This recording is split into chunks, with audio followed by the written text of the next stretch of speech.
This is a zero turn mower. So we've got two IVTs back to back. Oh yeah.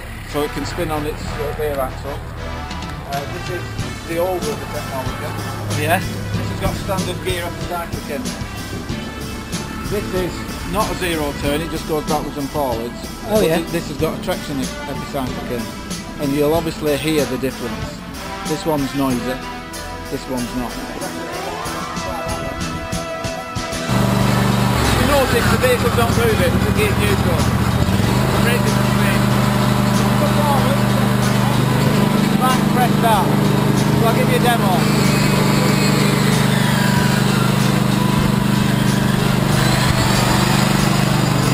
You'd cut the grass while he was there, wouldn't you?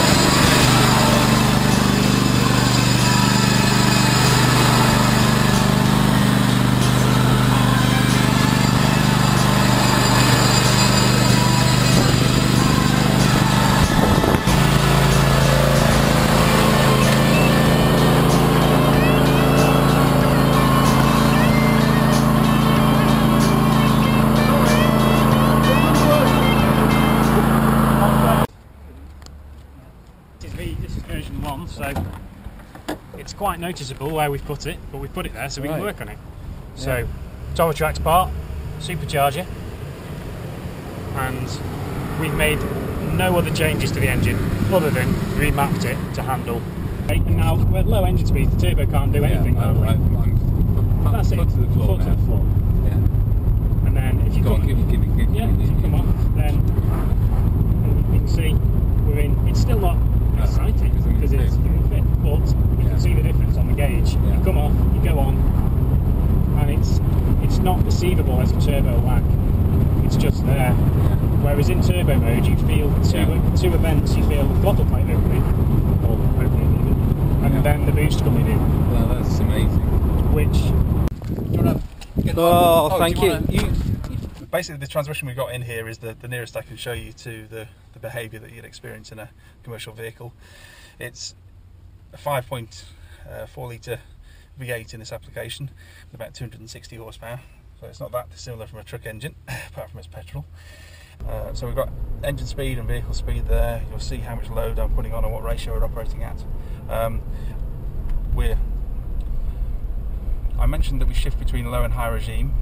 Now hopefully you haven't noticed one of those shifts yet because they're allegedly seamless, and that's because all we do is we swap the clutch at a constant transmission ratio and then change which direction we're pushing and then release the off-coming clutch. So you'll see there we're now in high regime. As I slow down towards the roundabout, we'll shift back into low regime.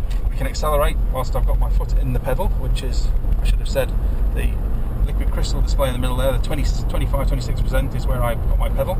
If I back out, you'll see that goes down. As I back out, the engine speed falls towards idle. I'm actually off the pedal now, so it's right down at idle. But you'll see that it maintains those engine speeds when I go back into the pedal. This vehicle will accelerate quickly. I can show you here now that if I decide I want to go, then I just tip in, the engine speed goes up, and immediately I get response if I want to go a bit harder. And the engine speed increases all the way up to 4,000 in this case. And if I back out, you'll see immediately we're heading back down towards that low idle speed again. And if I'm doing 56 there at just over 1,000 RPM now. If I back out a little, you'll see that I can improve. On your variator, and there is an epicyclic, a mixing epicyclic. The function of the epicyclic is it acts as a speed mixing device, and it gives us our gear neutral function. What this means in practice is there's a particular variator ratio where we have a mechanical link all the way from the engine through to the wheels. Move the ratio in one direction, the vehicle goes forward. Move in the other direction, the vehicle goes backwards. So we can achieve, particularly on a loading vehicle like this, we can achieve seamless shuttling without any form of slipping device such as a torque or torque converter or slipping clutch.